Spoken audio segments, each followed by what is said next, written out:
What is going on, everybody? Book club is back. I have been on hiatus from the book club for I want to say like 6 months now. This was something that I was doing on a monthly basis. Once a month, I was coming on and reviewing a book. We've reviewed everything from things about money mindset. We've talked about masculinity. We've talked about setting boundaries. We talked about communicating with partners and coworkers. And I let it go on hiatus. And now we are back in the building. We are having virtual book club once again. Today we are going to be talking about the book, The Gap and the Gain by Dan Sullivan, who is a strategic coach. More about that in a minute. Hey, what's going on, Terrell? As you all are coming in, what can I tell you?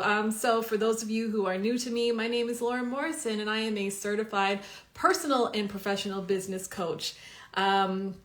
I have a private practice called Make the Shift Coach and maketheshiftcoach.com.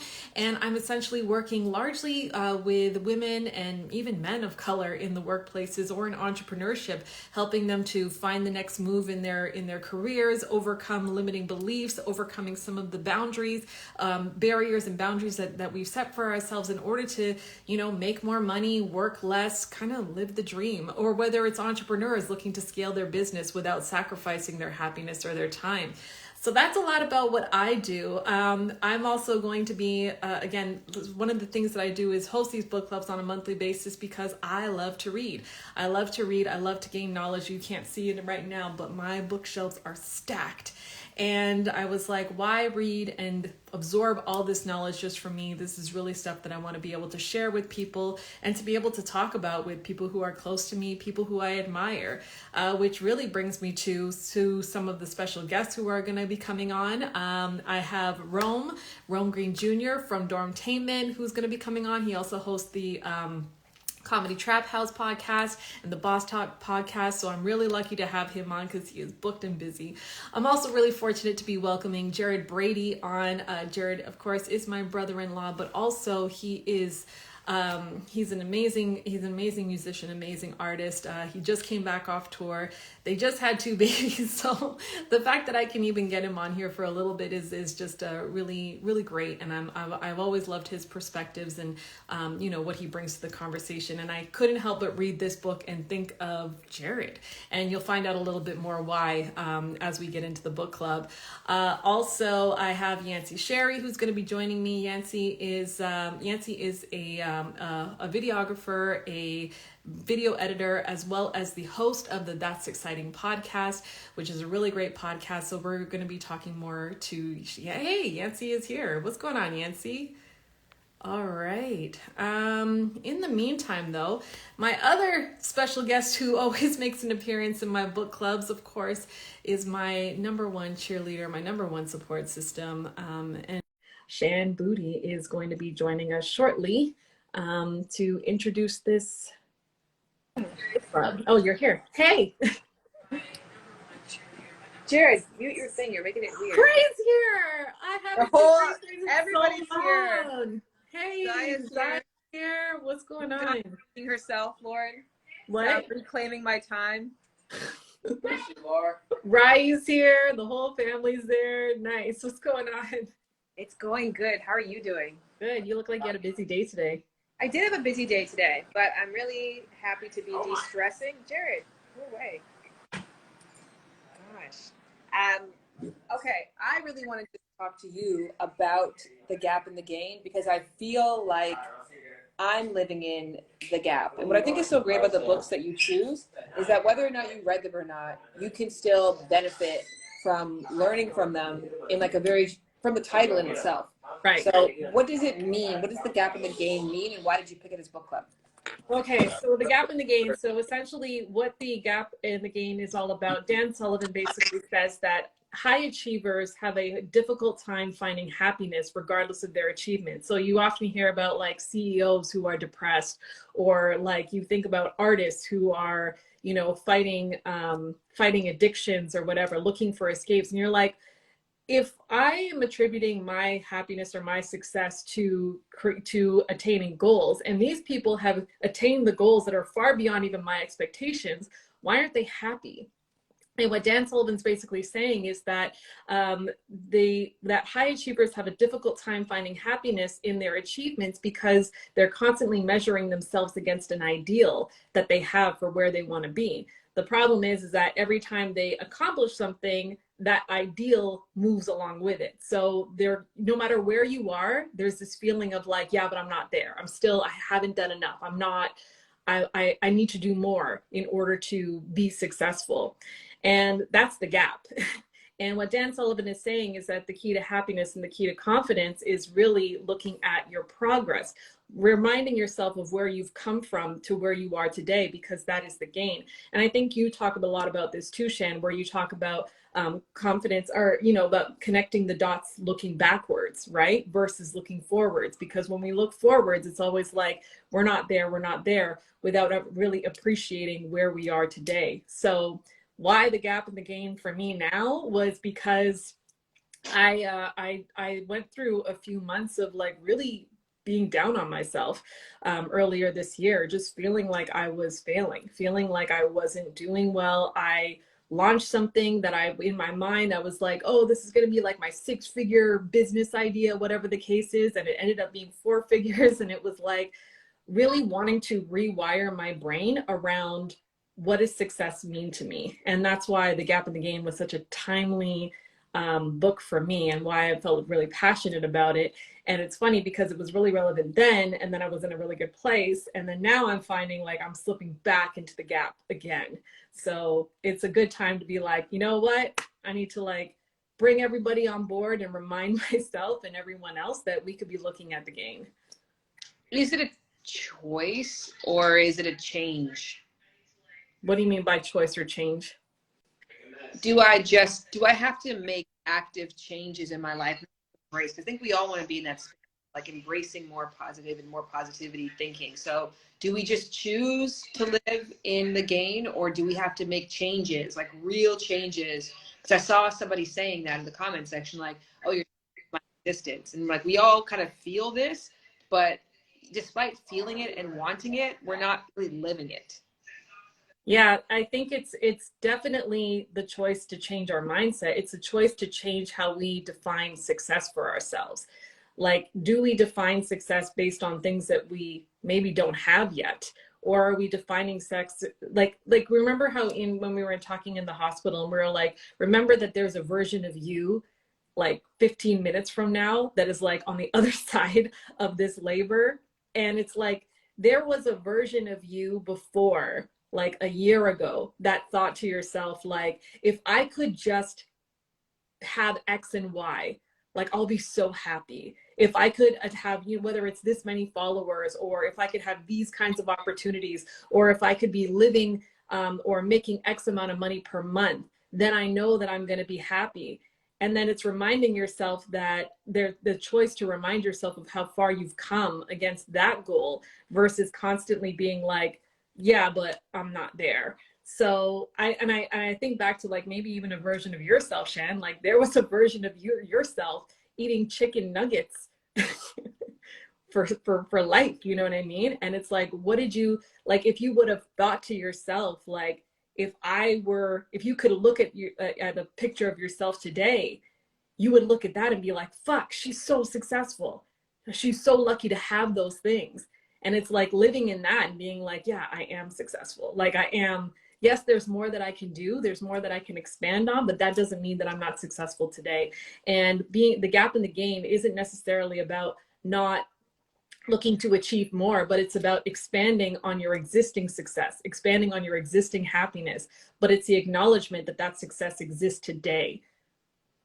I love that. So it's about living with the idea of getting more without needing anything that you don't already have. Exactly. Yeah. Yeah. So we're going to talk a lot about that because I think that there's some fears that come up when it comes to like living in the gain around like, if I live in the gain, am I becoming complacent? Am I just going to stop trying to achieve things? If does living in the gap a requirement for me to actually be able to move forward, for me to be able to, you know, expand on my goals? Do I need that sense of fear and anxiety in order to fuel me going forward? Can I actually can I actually do more if I'm happy, if I acknowledge happiness of where I am today, right? So we're going to talk a lot about that today throughout the book club. So I'm glad you're joining for it. No, thank you for having me. I'm going to be in the comments. I see a lot of people who are exactly where I'm at. Also, for me, the unique D, a very applicable stage in my life. I was just saying that I remember constantly being like, I can't wait till I'm not pregnant. And then Yeah. I was pregnant. I'm like, I can't wait till Jared's back from tour. And then Jared got back from tour. I'm like, I can't wait till this baby's 4 months. And I was like, when are you happy? When are you going to be happy? When is it going to be like, I'm good? Now is great. Now is abundant. Now is enough. So I need this, like many of you, talk about it. And good luck. I'll be loving and watching you. I love watching your games.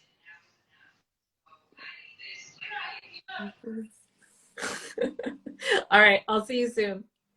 All right. So Shan's going to be joining us in the comments. So feel free to continue to chat. In the meantime, I'm going to be bringing on my co-host, Rome, is going to be joining me today. So excuse me, while Rome joins, Rome is famously known for being a member of Dorantainment. It's going to be awkward because I'm introducing you as you're here. So just like blink your eyes and feel pretty while this is happening. All right. This handsome devil right here, this wonderful man who's present in front of you here is a multifaceted entrepreneur. He is the owner of Shady Side Up, which is a sunglasses. You do luxury sunglasses, I believe, and I'll let you correct me on any of the details later. But You're good. you are also the host of Boss Talk podcast and Comedy Trap House podcast. You are also on the team of the Dorantainment YouTube channel, and I'm pretty sure you're doing more things that I'm currently not aware of, Rome. So thank you so much for being here, Rome. Thank you. Thank you for having me. It's exciting. You know, we've been trying to do this for a minute. You know, I think the funniest thing about this whole how this came together is I mentioned the book to you before I read the book. Yes, you did.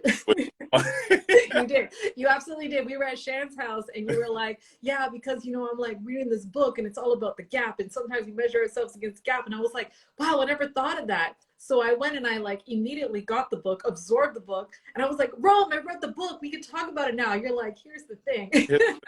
I was like, I read excerpts from it. I didn't read the whole book. I mean, I got the gist. Yeah, I got the gist. But yeah, You got the gist. I love books. Everybody that watches me know I love books. I'm always talking about books, so I'm excited to be here. Yeah, we're always talking about books. Well, I'm excited to have you here. You know, I wanted to have you on the book club because I've seen you on your platforms. I've seen you on, you know, Lovers and Friends. I've seen you on Enjoy the Podcast, and I'm like, you know, and I've talked to you in person, and you know, I've always really appreciated your vibe. I've always appreciated your perspective. So I'm really, but it actually wasn't even my idea to bring you on the book club. People asked me to bring you onto the book club. So well, I appreciate you're here for them and not for me. I appreciate it. So where are you at now, Rome? I'm in Atlanta. I'm doing a voiceover project currently. Nice. So, yeah. So I'm working on that. It's been a very abundant season, so I'm excited for things going on. Yeah, so I'll be here till tomorrow night, midnight. Then I fly back and I'm in a play Saturday and Sunday. So oh my gosh. So that's just moving around. Booked and busy. Okay. Well, before we get into the book club, I've got an icebreaker Okay. for you. This was not in the outline. Okay. No. Okay. Everyone knows I heavily produce my stuff. Okay. So I'm here for yes. All right. Yes. So I broke a rule one day and I was browsing on Instagram far too long. And you know, when you browse Instagram after a certain hour of night, you start like doing stupid shit and buying stupid shit. Yeah. So I bought this game called Lyrically Correct and we're going to do this. Okay. All so right. I'm going to invite the audience also to participate in this game. So this is essentially like 90s and early 2000s hip hop and R&B trivia. Oh God! All right. Are you all ready for this? Yeah, I we're as ready as we're gonna be. And this is lightning round. So if people get it before you get it, like you've lost. Hey, okay? So everyone in the comments, like you're up against Rome right now. All right. Oh God. All right, cool. All right, ready? All right. In Shoop, what was Peppa's weakness? Oh, I know it, but I can't think of the lyrics right now. Ah, yeah, I can't remember. I can't remember. Here I go, here I go, here I go again, girls. What's my weakness? The, You lost. It's men. Good job. Good job, people in the comments. I said men.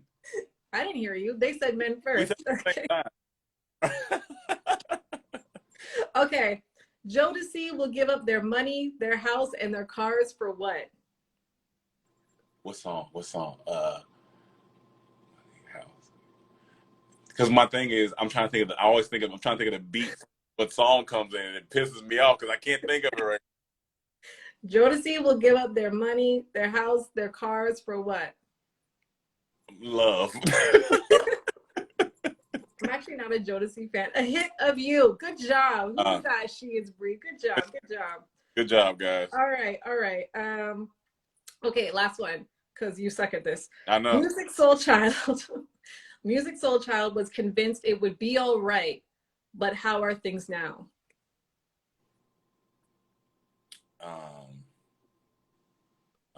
Which song is that? Because I was convinced it would be all right. But how? Music Soul Child was convinced it would all be all right, but how are things now? I was convinced it would be all right. Bad. Now things are strange. Nothing's the same. Nothing's and I Hey, the whole song. Had a long week. I'm sleepy. All right, just leave me alone. That's what icebreakers are for, to wake you up, Rome. I'm here. I'm here. I'm here. All right, cool. All right, Rome. So thank you all for yeah, Marvin is disappointed in you. Marvin, get out of here. Yes, Crystal. Yeah, Crystal is, yes, exactly. And I just want my friend back. Yes, Alchemy. Good job. Good job. All right, we're going to do this with everybody to see if anyone can beat Rome, who has a current score of 0. They can definitely beat me for sure. Okay, cool. All right, Rome. So the gap in the gain. Yeah. Why, when you came across that passage, yep, and you learned about this book, like, what was it that was going on for you that made this like stick? I think because I come from being in a group and having success to a certain extent, thinking like, oh man, what's next? Or what am I going to do next? Or I haven't done enough. Am I not enough? Right? Have I accomplished everything I'm supposed to accomplish at the age that I am? You know, all these societal pressures that that I was thinking about, all these successes that I thought I needed to have. And the book was interesting because, it was called The Gap in the Gain. And I was like, I don't know what that means. But then, like I said, when it was broken down and, it was the measurement of our ideal selves to, where we've come from and stuff like that, I was like, let me look at that, because I've had to think for a second, like, where was I at a year ago? Where was I at 6 months ago? And even when I just did like 90 days ago, I was like, oh, hold on. I've done a lot in these 90 days. I've literally done a lot in these 90 days, because I think we're so focused on like, oh my God, I don't have the huge house. I don't have the plaques. I don't have everything else that creates such a gap in our heart and our desires. And I even talked about on a podcast not too long ago how there's a work ethic and there's a place that you want to be, but then there's a work ethic where you're at, right? Right. In order to close that gap, you got to either dumb down the vision or up the work, right? Right. And so I was like, well, most people don't want to dumb down the vision. So we got to, up the work. But that doesn't mean you have to overexert yourself. It just means you have to understand where you were at and take little compound movements in order to get to where you want to be, And so this book really simplified that in a whole nother way for me. And I was like, yeah, I need to go ahead and read that. So when I finally read it, I was like, it's everything that I need. So when you finally read it, like, what was like the main thing that you like really walked away with? that the whole pursuit of happiness thing was false, right? I think Right. that was a big, and that was like towards the beginning of the book, like that was a big takeaway from me, right? Because he was saying in the book that when happiness is something that we pursue, that means that we don't have it already. Yes. And I think that's a beautiful thing, and it reminded me of this one of my favorite quotes that goes, um, "You aren't seeking anything that is possessed by someone else. You are causing the creation." And I feel like that was a beautiful way to talk about happiness. Like, we're causing happiness every time we step out and decide to be happy, right? Because I'm trying to pursue it, like you and Shan were saying, trying to pursue, and it just feels like a wheel, a hamster on the wheel. You're not catching anything. You're not understanding where you're going. But like when you create happiness with every day, like when you hop out the shower, you're like, oh, I feel great. I feel happy. I'm clean. That's some people don't have clean water, so like I'm happy. Or I turn on my light. Oh my God, I have electricity. I'm happy. Like it's these small incremental things that can really just take your mentality to the next level. And what I'm learning now recently, even today, I was watching the podcast that mental health is a problem, but it's not the only problem. It's actually the functionality of our brain, right? So our brain has certain functions, and we don't feed it the right nutrients. When we put all things and toxins in our brain, that's causing us to not be happy, right? So it's not just the mental, but it's the actual functionality of the brain. So now, like, I've been deep diving into like brain health, and like that's been amazing too. So I think all that kind of just goes into the gap in the game. But that pursuit of happiness thing really like broke that down for me, because if happiness is something we pursue, then it's pretty much saying that we don't have it right now. So you're always going to feel unhappy. It kind of reminds me of like Mark Manson's take on affirmations too. He talked about this, I think, in the book, The Subtle Art of Not Giving a Fuck. And it's like where like beautiful people don't need to affirm to themselves in the morning that they are beautiful, right? Nope. Or so Nope. like this sense of like affirmations, all like when you recite affirmations, you're already putting yourself as a deficit, because if you knew it to be true, you wouldn't need to tell yourself Yeah. that's true. Yeah. And it kind of that to me was like a trigger where it's like I don't wish myself successful. I have to acknowledge the successful that I am today. But it's so hard because even talking about our brains are, if you think about like how we're hardwired to look for problems. Our brains are constantly scanning for threat. So the thing that was a threat to us like a year ago, once that stops being a threat, our brain has a new baseline. And now it's like new threat. You know what I mean? Yeah. So because of that baseline, our brain is always looking for problems to fix, because that's when it's doing the work. Yeah, exactly. Yeah. And I think and the other thing that really stood out, like I think it was towards the beginning of the book, they were talking about how like I think we were using a football player, for example. A lot of people like associate, especially NFL players, they may associate their whole life and their happiness tied around this identity of football, right? And Right. so there was one football player who he got backlash because he said, "Hey, if I wasn't in the NFL today, it wouldn't make any difference. I'm still going to be who I am." And Right. understand what he meant, and he was basically saying, "Look, my identity and happiness is tied to this intrinsic thing, right? It's all intrinsic. It's all what I make it, you know what I'm saying? So what I put into it, because the moment that we tie something, if I just say I'm Rome the actor, right? And I stop acting one day, I'm immediately feel bad Yeah.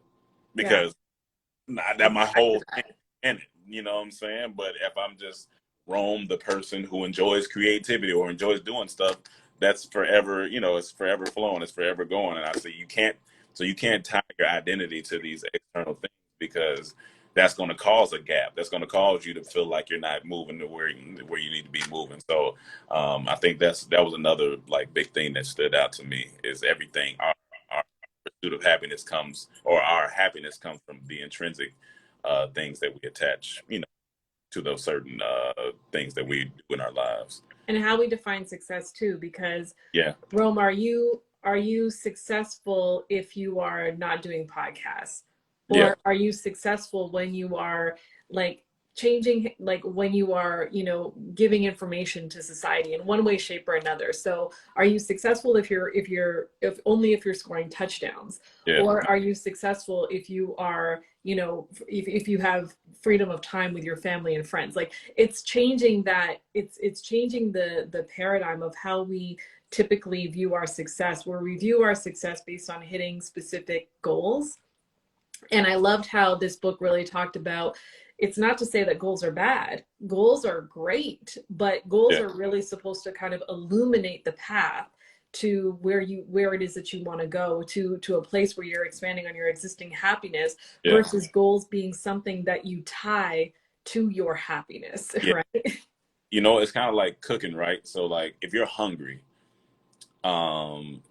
like that's that gap you're trying to fill in your stomach. So if you're hungry and you cook a meal, say the meal doesn't come out good, are you not successful because you didn't cook the meal good, or are you successful because you're eating? You Right. know, it's two, it's two things. You could say you're not successful, but you really are, because you are fulfilling the hole that you had. So I think that's a beautiful way to look at it too, because it's all how you define it. Like if you define Yeah. it not doing good because you didn't cook the right meal, then that's you. But I think the goal was to fulfill the hunger, and you fulfilled that thing. So I think that's another way to look at it too. So the other way to look at this as well is like, you know, the fear of identifying with the gain, because again, it's like, if I'm not measuring myself against something that I'm not, am I complacent? Am Mm-hmm. I slacking off? Am I giving myself too much permission to not try? Because it's Yeah. like, just be happy with you where you are, love yourself as you are. And what that does in terms of like, does that mean that you're stagnant? And I think that that is the fear that we have. And actually, this is probably a good segue to start inviting Jared all on as well. Yeah. But you know, the fear that we have around what happens when we're not hungry, like, you know what I mean? Like, what happens if we don't act hungry? What's going on, Jared? What's going on, everybody? Thank you for joining us. What's up, Gap man? in the game. What's up, man? How you feeling? What's going on? I'm good, man. I'm chilling. Chilling. Just got back. Got the little one bouncing right here, sleeping. Oh, First she's and sleeping. That's good. Yeah. congrats for being back off tour, doing your thing, man. I'm so proud of you. So proud of you, Jade, everybody. It looked amazing. Oh, it was a good time. Yeah, it looked amazing, man. I mean, you know, this guy needs no introduction, man. This man here, you know, is a podcast host, music, over 1 million streams. You know what I'm saying? On Joy Life. Beautiful wife, Shan Boodram. Beautiful babies in the building. What are you, a producer, writer, Yeah. philanthropist, everything? Yeah. Yeah. He does it Hey, all. I broke my social media sabbatical for this. Oh man. Oh well, welcome. I didn't know that. You broke it for good reason. It's good reason. It's a great place to be. We're back now. We're back now. I didn't know you were on a social media Yeah. sabbatical, but it makes sense. But it makes sense. So thank you, Jared, for being here. Thank you, Thank you for being here. I can jump into this question, Lauren, if you want. Yeah, good. Okay, so there's I believe this word is pronounced hedonic. Hid, hid, Dad. Yeah, I actually looked it up. It's hedonic. yeah, hedonic. Okay. Hedonic adaptation is the tendency for humans to quickly adapt to where they are and what they've got. So it leads to a feeling of never being satisfied, which we know as artists and creators we can be in that place. So in one of the more controversial episodes of Enjoy the Podcast, you proclaimed that you were never satisfied. So can you talk to the people Yeah. more, makes you want to live by that mantra? Yeah. Yeah, I knew it. I was like, when Lauren asked me to do this, I was like, well, I'm probably gonna mess up the whole kumbaya thing going on right now. But yeah, I just, you know what, for me, I think it's a harsh word to say that I'm never satisfied. Yeah, yeah. That I am satisfied. But at the same time, I get so much joy in the pursuit of something. So if I do achieve something, let's say it was a goal, it was something, I over here go in and I think about what's the next thing. I'm not going to sit in that, that glory too long, because maybe it's a terrible way of thinking, but I get uncomfortable when I get comfortable. Yep. And I got to go after something else. And I get so much. That's the reason why I'm so uh attached to the word enjoy. So like that idea when the book was talking about that went against everything in my being. It was like, I get it, for a lot of people this works for you, and I understand. If you're a person that like needs to I don't know, needs to find happiness in other things other than chasing something, Mm-hmm. and you realize that you chasing something is not giving you the joy and the fulfillment, then by all means, like, don't fall into that trap, because you're not built for that. And everybody, I think, is built differently. And then for me, like, I just get so much joy out of the pursuit, out of the journey, even Mm-hmm. if I don't even achieve that goal. Yeah. You I know mean, what I mean? they always say the destination is the journey. So I mean, Yeah. especially But I for think, Yeah. and I think the nuance there too is that it's that, and the book kind of talks about this. It's not a matter of like, because I can acknowledge my happiness and my progress now doesn't mean that I don't want to expand on that. It doesn't mean that I Yeah. don't want to create more, because wanting more is about creating something that it wasn't there before. And it's not to say that you can't still want those things, but it's a Yeah. matter of like, and I think you articulated it really well, Jerry, in a sense of like, it's when it gets dangerous when people attribute like their happiness or their success to a marker that they have not achieved yet. So you can say like, I'm Jared Brady. I have 1 million streams on Spotify for my song. I just came off tour with Jay Nova. I did this. I am successful today, but Yeah. I'm going to continue to expand on that success, because yeah. Yeah. expanding on that success makes me happy. Expanding that success brings me fulfillment, and like Yeah. that's okay. But I think that what the book is really talking about is when it's like you can sit in that space and acknowledge your existing happiness versus being like, fuck, like I Yeah. still haven't done this, I still haven't done this, I still haven't done Yeah. this, so I'm not Which I have there. that as well. Yeah. You know what I mean? Like I think in order for you to be addicted to the journey, you have to have that critical mind. I have a very critical mind. I'm constantly looking at my life and looking at things that I'm going after, and like, oh man, I haven't done this right, or I didn't do this correctly. So I'm on the pursuit to fix those things. And my critical mind, like, I've gotten heat for it, especially on the podcast, because everybody who sits around me is like, yo, if I thought like you, I would be depressed. I would be this. I would be, especially like me and JD go at it all the time, because we're completely different when we think about things like that. Yeah. But I think for me, and I can't speak for everybody, but for me, it's like, if I'm not setting goals, if I'm not even trying to chase something, that's where my unhappiness is gonna lie.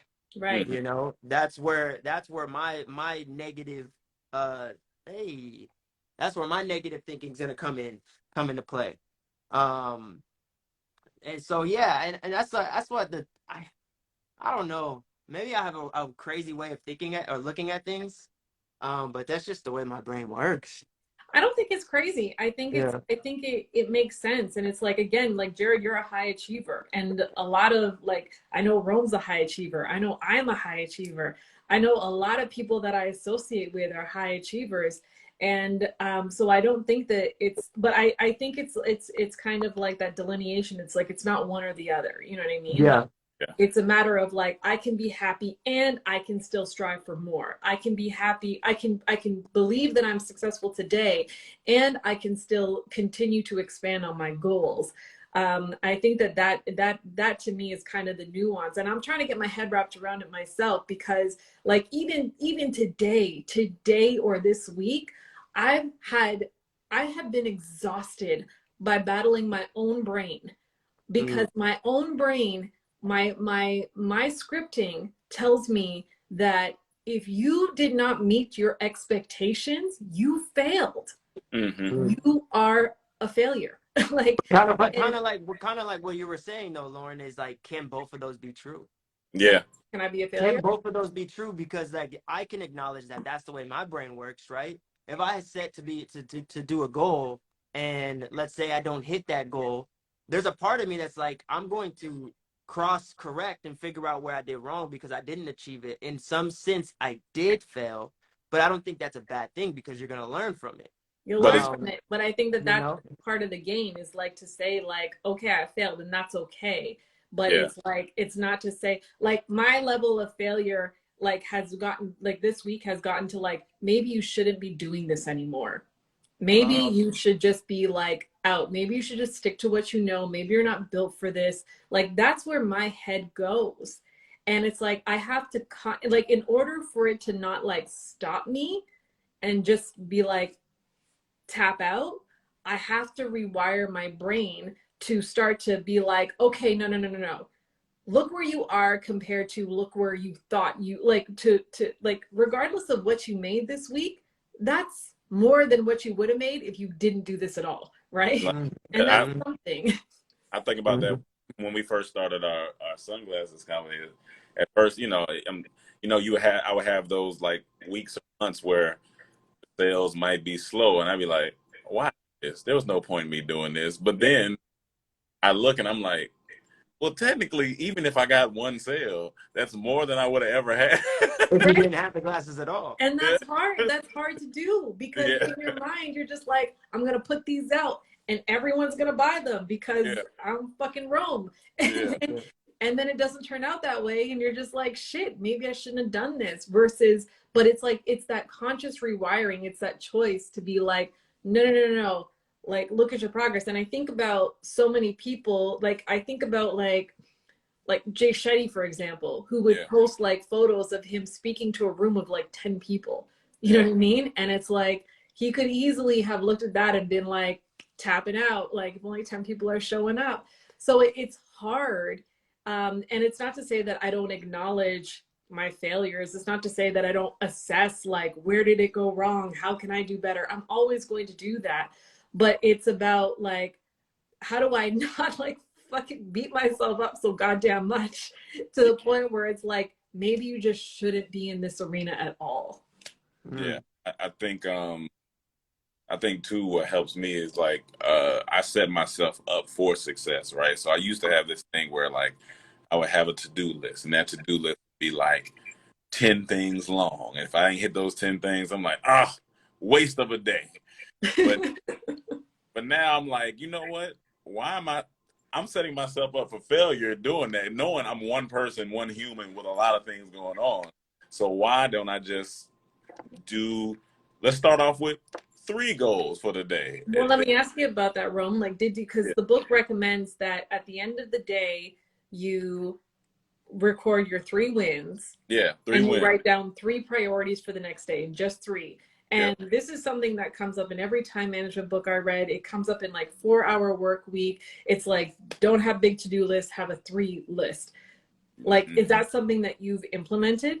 Yeah, I did that a while ago because you can easily set yourself up. So say you have a meeting tomorrow and you have to go pay a bill tomorrow. You be like, all right, I'm gonna pay my bill. I'm gonna do this meeting, and I'm gonna do one thing for myself. You've already said you can honestly. This is a win. This is a win-win situation, and what that starts to do, it starts to rewire your brain to let your brain know I'm winning every day. Like I'm on a constant like win streak. But when you just have a bunch of things to do, and if you don't complete 5 of those things, you start feeling like, oh, what am I doing? And da da da. Like you're creating more of a gap. I feel like that. I think that the gain is in those small wins, and so I like to do that because I'm like Jared, like I have to be thinking about like the next thing. So I had to learn to pull back and be like, you know what, I have this thing right now. I'm doing well at this, but I know where I want to go. You know what I'm saying? It's the old theory of blossoming where you're planted, right? So a Right. flower is planted in one place,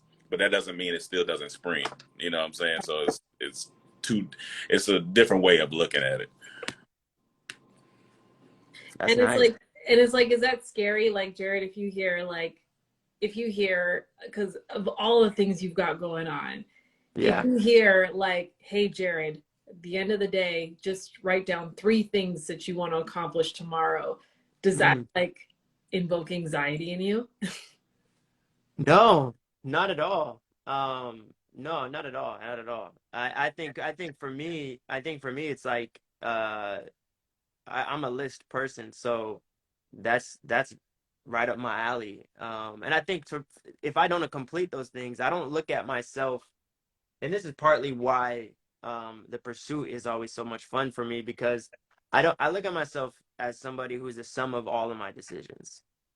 So like I'm not defined by that one failure. I'm not defined by that, that one missed opportunity that I messed up. I think that what I've done across my entire life, is something that is defining me, not these little moments. So I think it really is a mindset, the way that you look at yourself, is it depending on which way you're gonna sway on this side of the spectrum. Hey, Jared, I feel like you're living in the game. I am.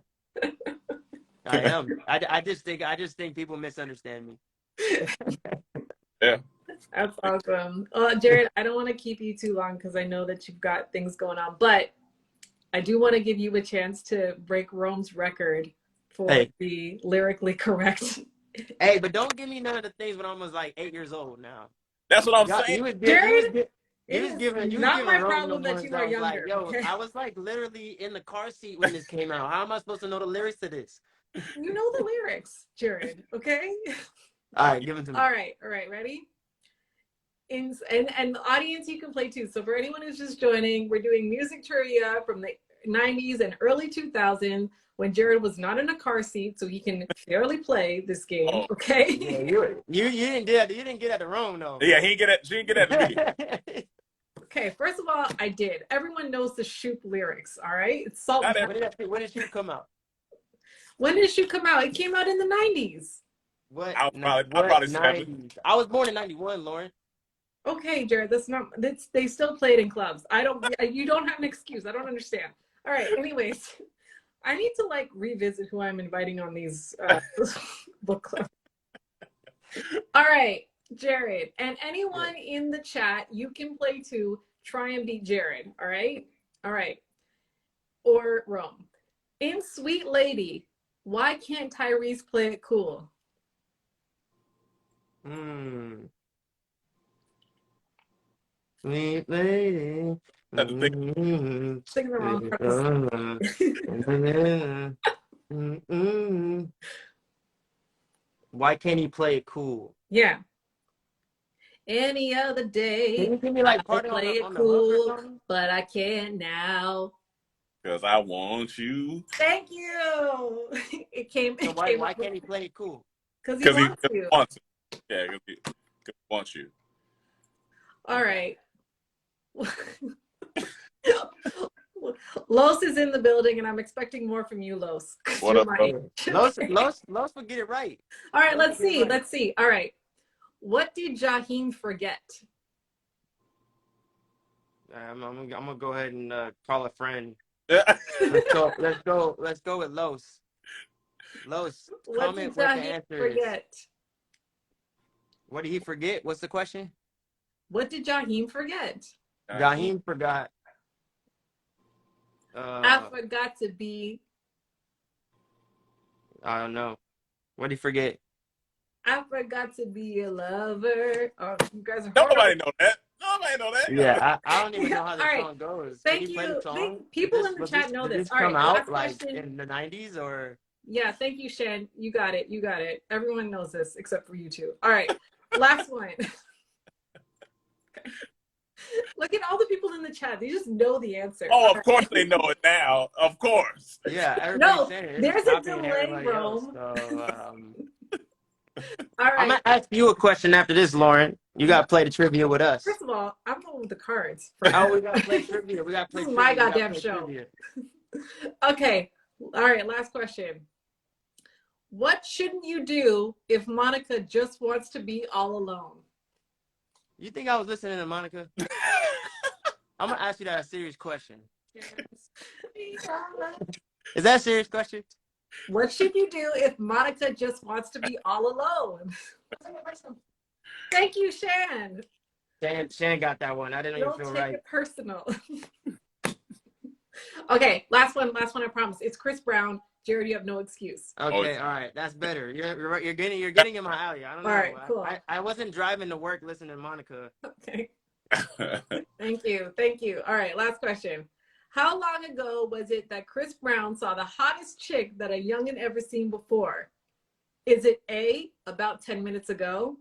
B, about 8 minutes ago? C, about 5 minutes ago? Or D, about 9 minutes ago? What? A minute is ago. It was about 10 minutes ago. About 5 minutes ago. Oh, he did the 5. He did the 5 when he did this. Yes, I remember the 5 minutes. It was about 5 minutes ago. Yeah, I got it. 5. Thank you, everybody, for playing. Everybody said 10. Everybody say 10. No, people are saying 5. People are saying 5. I saw people saying 10. There are some people saying 10, but most people saying 5. And it's only because you threw them off by being like, minutes ago. I said no. All right, Jared, thank you so much for joining. You can stand if you want to, but I don't want to keep you. Appreciate it. What am I gonna contribute? I feel like I would just be staring at everybody. Well, then just don't be here then. I'll be here. I wanted to make it your choice, not mine. I'm gonna be here. I just won't be there. You just won't be there. Okay. But I'll be in those comments though. You'll be in those comments. All right. Talking to everybody about how you were living in the game. Oh yeah, I'm in the game. You're in the game. I hope everybody else is in the game. In other words, you're satisfied with life. So, Yancy, what's going on? What's going on, Yancy? Yancy, you know Rome, Yancy, Rome. Rome's been on Yancy's podcast. So. Yeah, I can't wait to see it. Yeah. So for everybody who is just seeing Yancy now, Yancy is an intimacy educator and undergraduate in interdisciplinary. Why would you give me such a big word? Interdisciplinary studies at sexuality at Concordia University, and she's a host of That's Exciting podcast, and she dives into intimate, honest, and explicit conversations about intimacy in all realms. Nothing's off the table: relationships, sexuality, and she's got weekly guests, one of which has been Rome, another which has been Jared, another which has been, who else have you had on it? Like, I know you had Abba, or you had Preach from Abba and Preach. I had Dr. Lauren Mintz to talk about the orgasm gap and a lot of. You had Dr. Ina Park. You got everybody on here. So make sure that anybody watching, make sure you go follow Yancy, and also, support her podcast too. She's doing a lot of really great things. She's a one-woman show on this podcast, and it is so beautifully produced. She's currently on her profile. If you go to the link in her bio, you can get access to her GoFundMe page, where she's looking to do some big things with the podcast, and she's looking for some community support. So, Yancy, welcome to the virtual book club once again. Yes. How you doing? Doing very well. Hydrated, so. Doing well. Okay, good. I'm over here actually. This looks like water, but this is actually all of Jared's. I bought Jared so many White Claws because Jared says he's been drinking White Claws, and I had an argument with Jared because I was like, "That's a suburban mom drink, Jared." And he was like, "No, this is what the cool frat boys are drinking." So I bought Jared so many White Claws, and he has yet to come over and drink any of them. So now I'm trying to chase down all Jared's White Claws. All right, so Yancy, so I'm curious. As someone who is new in the solo-preneur space, because this is new for you, you're in your early 20s? Mid-20s now, yeah. Mid-20s now. Oh, yeah. Jesus, you're getting old. All right. In your mid-20s, and really trying to define what it is that you're going for, what it is that you want to build for yourself, who it is that you want to be, how you want to define your path. Like, talk to me about like the experience of measuring yourself against the gap, and you know, have you figured out a way to pivot towards the gain? Yes. So regarding the gap, I find it kind of useful sometimes, especially in the creative space. And that's mostly project based. So if I have an idea of what things are going to look like, this kind of gives me a plan to be able to reverse engineer it. And then have the gain of, okay, so I'm really happy that I achieved this. I was successful because I was able to produce X, Y, and Z. But I find that the gap in that sense really helps me in my competitiveness, and I'm kind of very competitive, to strive for something bigger. But I'm still able to, just like after a game, a good coach will tell you, all right, so here's the good things that you did, and then afterwards, like, here's what you need to improve on. But overall, I find that the gap for me is still very there, if I'm not lying. So one thing that really helped me with the switch, earlier y'all were talking about mental health and the way the brain was wired. I'm someone that has a lot of anxiety. So I recently started anxiety medication that really helped me to be able to have a baseline that's not always, well, you need to do this. And to be able to define myself as successful when I'm hanging out with my family, when I'm hanging out with my friends. And overall, it has given me the ability to approach things with a curiosity mindset rather than perfectionism. Yeah. I was gonna say, did you after reading the book, did you feel like it like helped, or did you feel like it made the gap kind of even, you know, bigger than it was before? You know, sometimes you read stuff and you're like, I don't know if this helped me or not. So how'd you feel after actually reading the book and sitting down with it? So I listened to the audiobook version of it, and I feel like I got called out a few times in examples that were given. So that was really helpful. I was like, what are you talking about? Oh, I'm in the gap right now. Okay, let me just.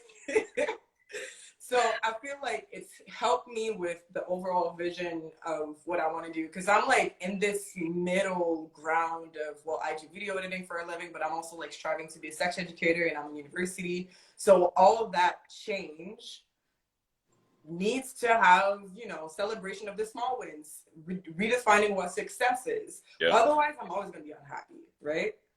And so if I don't approach things with curiosity and, oh my God, I'm learning so many new things, I'm just going to hit a wall every time. Right. So ultimately, the book for me really highlighted my gap, like with a big eyeliner, and helped me like have a little bit of tools in order to redefine my success. There was a question in the book, or a section in the book, that we haven't really talked about in Rome. I don't know if this part resonated with you, but it's like the question, like when you ask yourself a question. So when you're confronted with something new to take on, or an ask or something like that, and there's this like question that you ask yourself in terms of, is this something that I want to take on? Is this something that I do? Is this something that's going to expand on my existing happiness? The question of like, is this going to make the boat go faster? And I know that that really stuck with me, because we can be bombarded so much by people wanting a lot of our time, people wanting a lot of our resources. And it's like asking ourselves that question of like, all right, will this make the boat go faster? And if it's going to make the boat go faster, then I can take it on. And if it's not going to make the boat go faster, then like, fuck it, I'm just going to say no. So Yancy, I know you and I have had a lot of discussions around this, but it's like, what is that question that you ask yourself when you're trying to figure out how to stay in the game? I think that one is a good one, because it sifts a lot of things that I can be that I could gravitate towards, because I'm like, oh my God, this looks so fun. Am I going to be drained out? Is that going to really help my vision? And the one thing right now is it going to take away time from my podcast?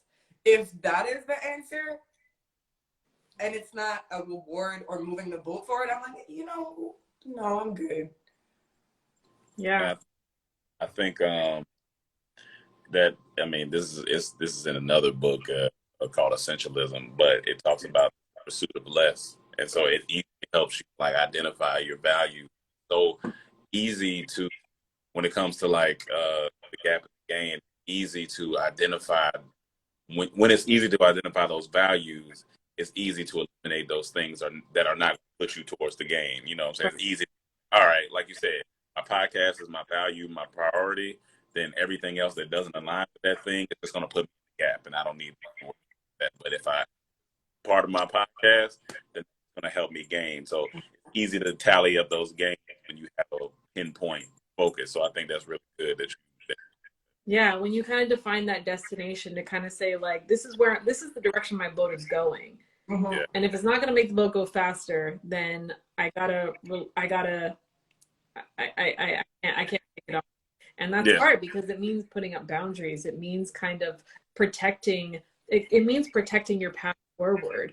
To make sure that you don't continuously overwhelm yourself or feel like I'm in the gap because I'm letting people down or whatever the case is. And it's prioritizing your own, the speed of your own boat.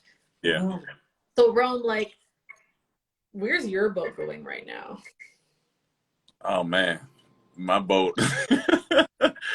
I think right now my boat is going towards everything holistic, and I mean by that because I just hired a holistic nutritionist, right? So I'm really focused on my overall holistic health because I know if my boat's going towards that, everything else is going to easily align with it because without my health, I have nothing else.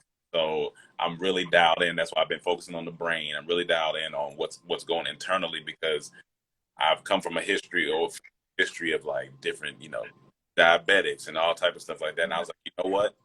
In order for me to get the happiness I want, I am happy, but to extend that, I want to really focus on my health in a way that it trickles down to everything else. Like, because when you feel more confident, you're on camera more confident. When you're on camera more confident, you get opportunities. When you know what I'm saying? So I think it all just aligns with the holistic journey that I'm on now. So that's kind of where I'm at. That's where Adelina 92 said here, she said, my life coach told me this just last week. He said, highly talented people can get lost in projects because they succeed anywhere. They sometimes don't actually define their own version of success. And this is something that I know stumps a lot of my clients when they're like, I just want to be happy. And you're like, well, what does happiness look like? And they're like, fuck, I don't know. It's like, so if you don't know what happiness looks like, then how are you going to know if you're taking the steps to get there? How are you even going to know if you're not there already, right? Like, how are you going to know what you're moving towards? And I think what the book does beautifully is talk about how, defining that place and being like using that to illuminate your path to say like, all right, I see the path that I'm going down. These are the actions that I'm going to take in order to move along that path versus standing at the center of like many different roads and feeling lost because you're like, I don't know which one to take, right? Yeah, when you have all these talents, it's hard. Sometimes it's hard to manage them, and that's why even when people ask me what I do now, I used to be like, oh, I can't define it, but I realize I'm just a creative entrepreneur. Anything that I'm in it, I'm on it, and it leaves room for anything really. Like I don't like to put myself in the box because who knows, in 10 years I might put all this to a side and go paint or something. I don't know. You just never know. You know what I'm saying? So, and I think that leaves more room for gain than gap when I define it that way because it's hard to put. We all know we've been in this creative space. We know how it is. It's hard to put yourself in one little lane. Mm-hmm. But I think like to your point, it's like you kind of take the pressure off yourself when you stop trying to like follow your passion and start trying to follow your curiosity. Because following one path, people fear following a path because they're like, what if I don't like it? Like I'll just stay at the fork of the road. It's like, what if I don't like it? And it's like, no. Like what is it that you might go down that path and realize like it's fucking scary, the trees are dark, I don't like it here. But you might learn something about like something else that might be pulling you. You have different information now that can lead you to a different that's something else that might be pulling you. And it's like, follow what's pulling you to learn more about to learn more about yourself, to learn more about what you like, to learn more about like what it is that fills your cup or makes you happy, instead of putting all this pressure on ourselves. Is like, no, I have to like choose one thing that I want to be when I grow up, and like that. Yeah. That's been the hardest part, because on my end, I started with the vision of being a video editor and having like long-term goals, and then pandemic happened and it was like, oh, well, you want to talk about sex for a living? So that was a scary jump to do. And Lauren and I talked about it in coaching sessions, where it's a scary thing, but if you approach it with curiosity, it's like, okay, break it down. And the skills that I have in video editing and everything else, the creative mindset, still serve me. Yes. So I'm not losing everything completely. I think that's also one element where you think you have to start from a blank page in order to go to another path, but they're still like, these skills are still here. I'm using that creativity. I'm making, you know, everything come together. The saying, like, don't throw the baby out with the bathwater. Like, keep the thing that you love. Keep the baby. Like, if there's some things about this path that you're on that you really enjoy, keep those things, but just put it in new bathwater. Yeah. Pretty much. Well, thank you so much, Yancy, for joining us today. Really appreciate you always spending the time. Love the work you do. Again, make sure you all are following Yancy and go check out the That's Exciting podcast. It's you do such a good job. Thank you. All right, cool. Thank you. I could have done, actually, I thought about it. I was like, I could have done Yancy on the thing, but I'm like, Yancy's like in her mid-20s. So does that count her out of the 90s game? Maybe. I have, so Rome, you've been really gracious with your time, and I know that it's late for you. So I'm going to stick around to doing the Q&A, but if, you know, by all means, feel free. I know you got to dip. I got one person who wants to come in on the live here. But yeah, let me know. Thank you. Yeah, I have to get ready to go to one last meeting and then done for the evening. But thank you guys. Read the book. It's a great book. I feel like I like this book club stuff, man. We might talk offline about some business stuff. I think I like what's going on here. I'm here for this. Okay, Rome. Okay. I might be a bit. I'm really popular, so we'll see. We'll see.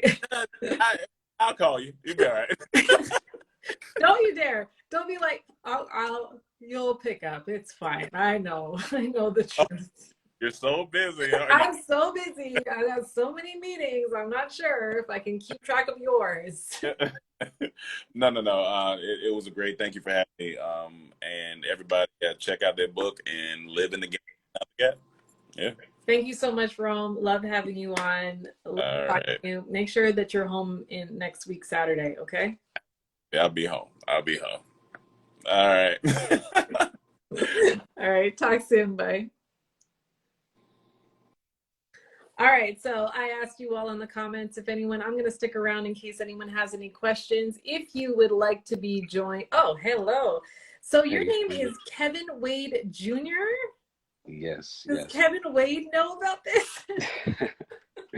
Well, I did that because I'm a junior, so me and my biological father, we kind of look exactly the same. So, yeah, I kind of got to define myself a little bit more. You got to, because I'm like, but I'm only saying that because like Kevin Wade is like my bestie. So I saw oh, Kevin Wade wants to join. I was like, of course he does. And I was like, no, this is Junior, a different person. This is a whole different person. I'm sorry to infiltrate him. No, it's good. It's nice to meet you. Nice to meet you, Kevin.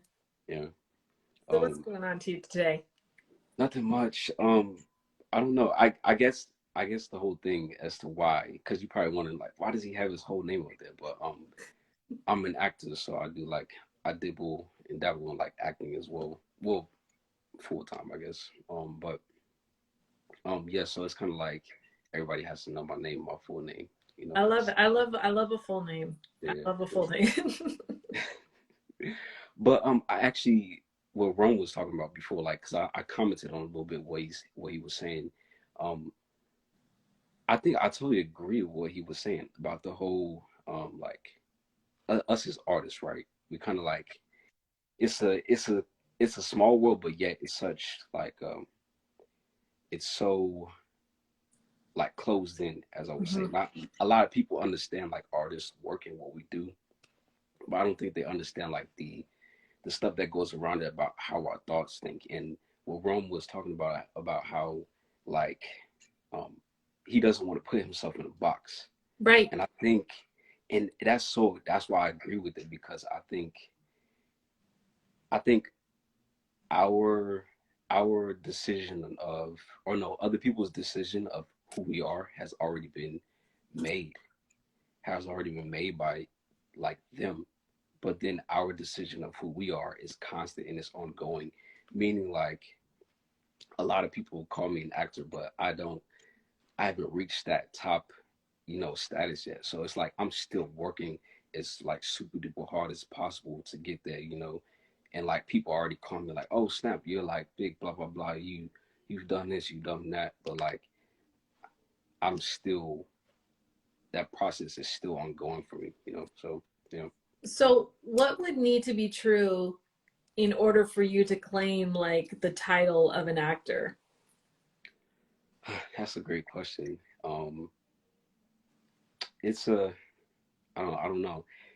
It, I don't think I've reached that status yet. I'm only 22, so it's like I haven't really gained as much like knowledge in life as possible. I feel like I know my purpose here on earth, but I think it's maybe a greater purpose. So I think once I get older and the wisdom that gets handed down to me, I will eventually get to that point. But for right now, I just want to be a great actor. I just want to be, I mean, being famous and like having this and having accolades is cool, but I think the knowledge I gained from acting as well, like the school I went to in London, like the knowledge is uncomparable. Like from being, a lot of people kind of pride, like, oh, you're on TV, blah blah blah, like you've done this, but I think it's so much more deeper. I think it's deeper, like the understanding of who you are and who you become as an actor. Like me diving into my heritage, I've recently figured out who I am, because that's so important to know when you're an actor, and you're like embodying different characters as well. So yeah, it's a process. It's definitely a process for sure.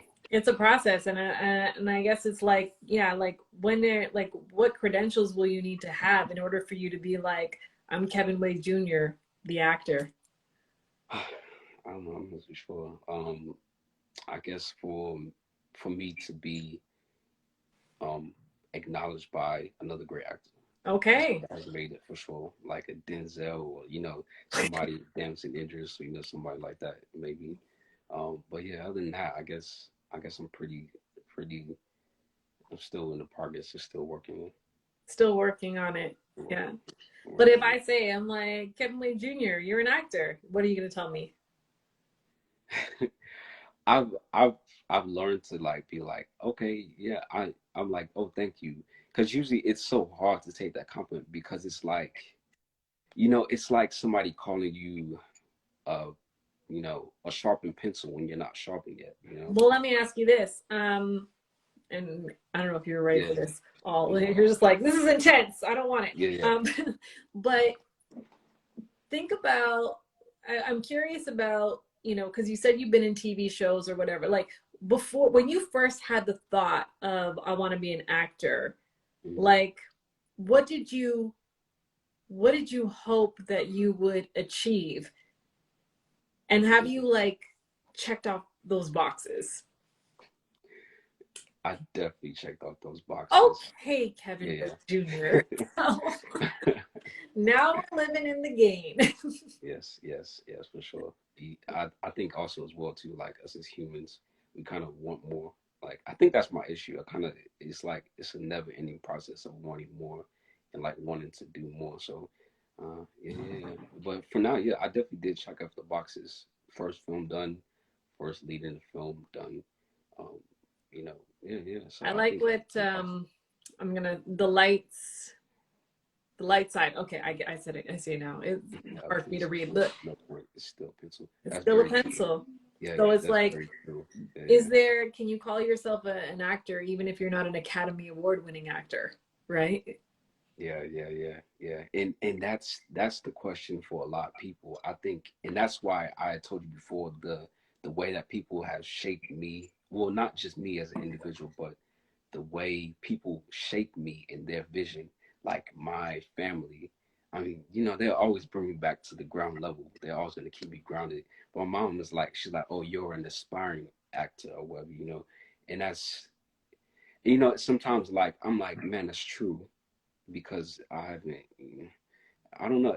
I still be conflicted because a lot of people, they say, oh, you're aspiring. And then they'll turn around and be like, oh, whoa, wow, that's a big achievement that you have made too. So it's kind of like I kind of have both sides, but I think again I have a lot more knowledge to gain too, and I think that's when the greater understanding will come in, and I'll understand that process. Yeah. And I'll tell you something, like, I wonder if you think that Denzel Washington thinks he has more knowledge to gain. Yeah, that's a good question. That's a really good question. To ask some people who've really gained, who've really like been, you know, in that type of lifestyle, and who was like, he's like the greatest. He's up I there. don't So think that people ever feel like they're finished. yeah, Otherwise, why is Beyonce still putting out albums? Like, like, true. dude, you're done. Like, Yeah, you've won them all. It's over. You're done.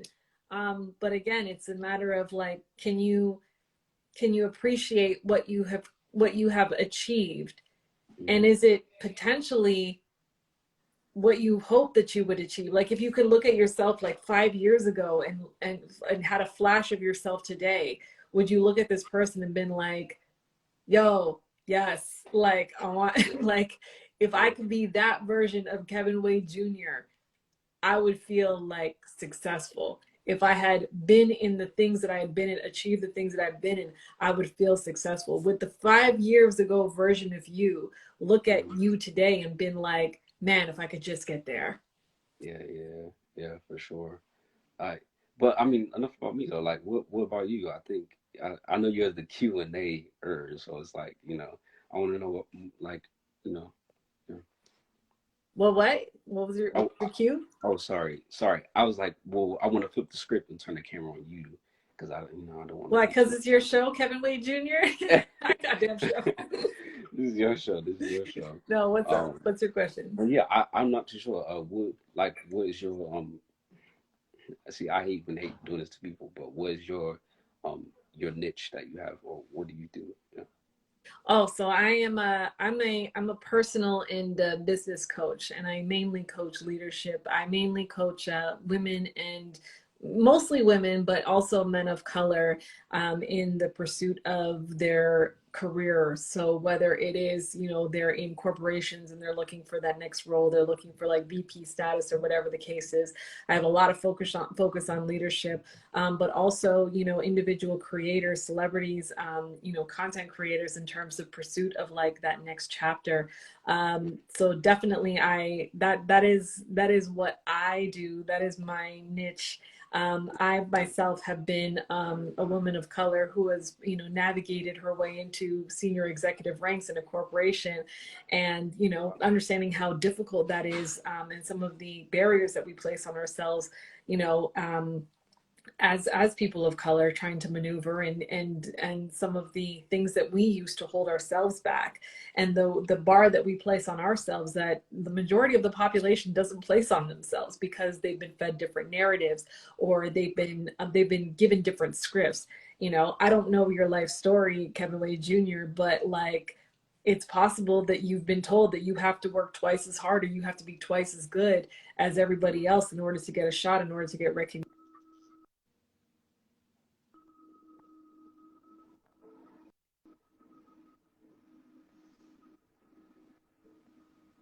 I I can't hear you. I think I'm not too sure if it's my side or I can say something again. Uh, I think it might have been my.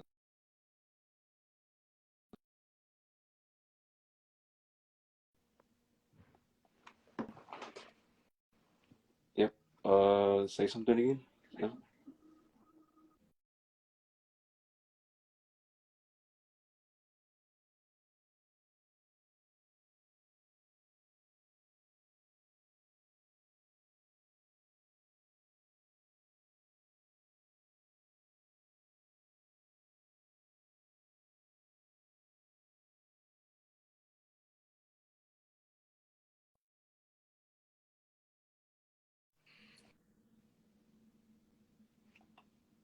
And we're back.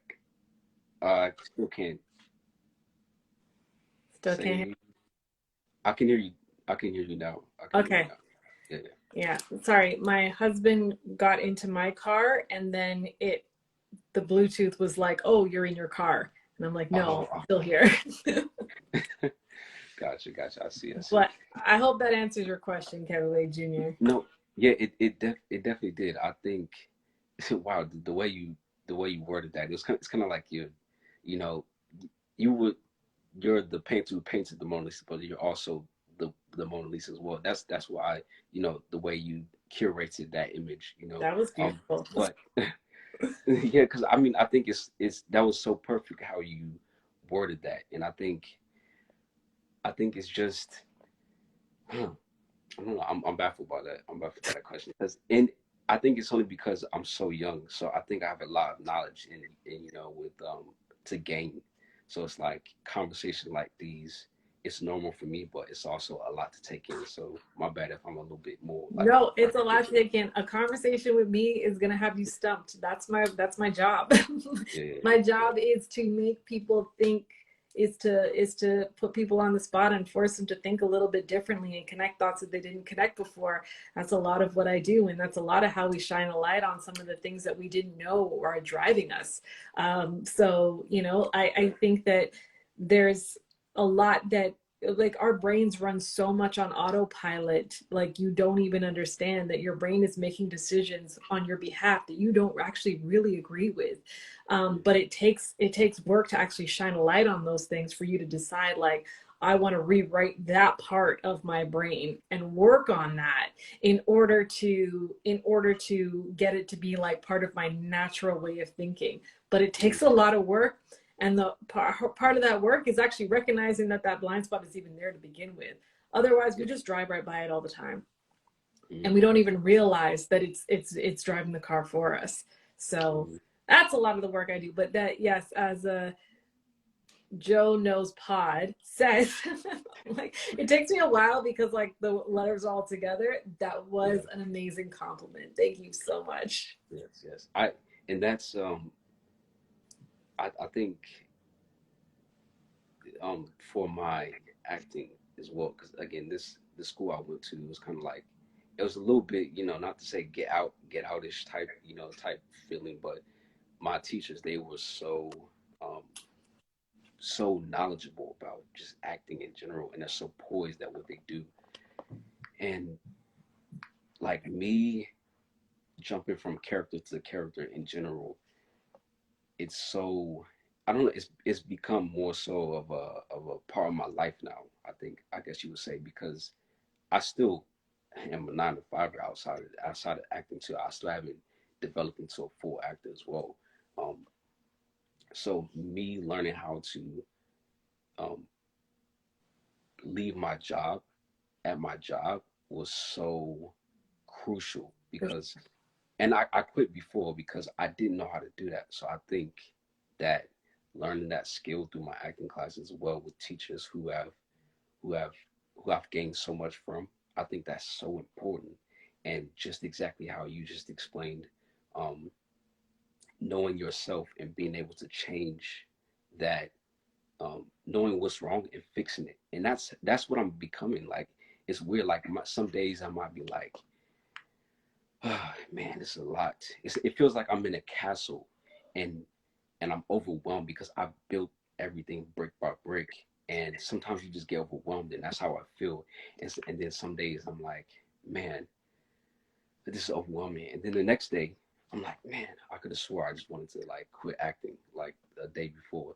So I think that's like correct what you said, just learning where you are and how you feel, and then correcting that on the dime, and then moving about it. Because nobody's gonna ever be happy forever. Nobody's gonna ever be sad forever. Nobody's gonna ever be this forever. So it's like learning how to correct that instant, like right then and there, and then boom, and just move on. Yeah. And, like, not beating yourself up, like, yeah, it's okay. It's okay Yeah. because you're probably not in control of a lot of your thoughts. So just because I'm not in control of the thought doesn't mean that I can't correct it. doesn't mean that I can't do something about it, because I wasn't in control of it when I wasn't aware of it. But now that I'm aware of it, I can make a different decision. I can make a different, I can put the effort in to control it. So I think Kevin Wade Jr. Yes, yes, yes. I've gained so much from you tonight. You got it. You got it. I'm sorry. I'll just be happy if you call yourself an actor. Then I'll be happy. But don't do it for me. Do it for you. Gotcha. Well, it was amazing talking to you. And It's amazing yes, talking to you yes, too. Thank you so much for joining the book club. I hope you come to the next one. I will, most definitely. Thank you for having me. All right, cool. Talk soon. All right, everyone. So I think we are. Thank you to all of you who are sticking in. Yancy wants to come back, so I want to be like, Yancy, come back. Hello. Did you want to come back to talk to Kevin Wade Jr.? Because I feel like you were in there for a while. Why don't you talk to Kevin Wade Jr.? He was cute. Yes. Not was, is current, present tense. He didn't die. He didn't die. What? I said he was cute, like as if like he's no more. But was cute on the? So I get where you're bringing. Yeah, you hear what I'm saying. He hasn't died. I'm curious to know, like, where today do you stand? Are you in the gap or in the game? And what are your criterias for the game? The fact of the matter is that I'm currently in the game. If I look at my day-to-day, yeah, I earned the same money that I would have made at my 9 to 5. I made that before 9 a.m. this morning. Good. I got to go for brunch with a friend, sit outside on the patio. I got to pick up my kids. I got to prep dinner. I got to have this book club. Like, I'm living the life that I want to live, which is awesome. Incredible. I'm in the game, but I have gap thoughts that I'm constantly trying to fight. So I have gap thoughts because, a workshop that I was supposed to do got shifted, and now my $10,000 contract is going to be $6,000, right? So I'm like, you just lost $4,000. No, but you have $6,000, right? Like, you're still getting the $6,000. Or because I launched a course this week, and it's like, you wanted to have X amount of people buying the course, but you got X amount of people. And it's like, but that's still X amount. So I'm in the game, but I definitely have gap thoughts a lot. And it's because I'm a coach and I'm like, I know better. So I'm constantly like coaching myself out of these gap thoughts. But at the end of the day, like, I'm tired. Just exhausted. Yep. I get that. Yeah. And so what are your game criteria then? So what is success to me? I've kind of I've defined success, and I don't have them all, but I'll try and like do what I remember. But I after I read The Gap in the Gain, I went and I actually defined what success is for me. Success for me is where I can not be working and I can still and not have an impact on my income. So that is something that I'm currently living now. Success for me is where I have the time to focus on my mental and physical health without guilt. And that is something that I have right now. Success for me is where I can, have all my monthly expenses are covered by passive income. That's something that I'm still striving towards, but definitely getting there. And, success for me is where I'm really able to make genuine connections, or I'm building leaders and helping people to see more for themselves than what they originally thought. Like, that is something that I do on a daily basis. And because I've defined those success criteria, I can look at those things on a daily basis and be like, yeah, okay, you wanted to hit X number, but you hit X number, but your success criteria wasn't based on you hitting X number. Your success, like, you still were able to accomplish like all of these other success markers. So that's definitely what I have been striving to do, is like refocus myself on like, what does success actually mean to me? And yes, I have goals for myself. Yes, I have a goal to scale my business to 7 figures, but that doesn't mean that I'm not successful today because I'm at 6. I'm successful today because I'm at 6, because I only started this business a year ago, and I was a shit ton afraid that I wouldn't be able to replace my 6-figure income. And now I have. And I'm really struggling to not be like, you didn't even think you'd be here, but here you are. So that in itself is successful. And don't forget that. Don't forget that a year ago you were working for someone else and you thought that that was the only way that you were going to be able to provide for your family, was by doing that. And now you've proven yourself wrong. So I'm not saying it's not a struggle. It's a struggle.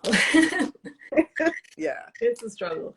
You know the struggle. And like, Yancy, you have the privilege of like kind of seeing like, yeah, I know that like I coach you, but at the same time, you also see a lot of my insecurities. You also see like where I'm just like, fuck, I'm not good at this. Like you see a lot, you see the whole parts of me too. So yeah, like I would be lying if I said that I'm like constantly living in the game. But what the gap in the game has given me is it's given me the language to catch myself when I find myself like, again, it's like you said, it's like the language to kind of be like, oh, I'm thinking this way. You're living in the gap. How do you switch to the game? And that's what I needed. I needed the language. Yeah, these are really helpful tools, because otherwise you know that you feel like crap, but you don't know how to switch it, or you don't have the tools in order to be like, oh, this is what it is. Yeah, exactly. Yeah. But that's a good question. It's a good question. Yeah. So that was all for me. Follow, that's exciting.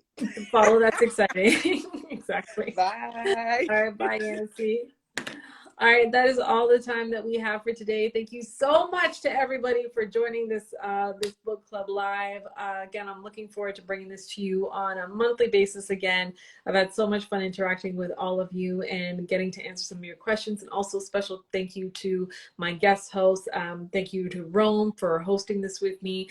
Thank you to Jared, and thank you to Yancy for guesting on. And thank you to Kevin Wade Jr. for coming on and being vulnerable and really kind of exposing some of the things that he was going through and asking some really great questions. Looking forward to talking to you all and connecting with you all soon. Until the next time, good night.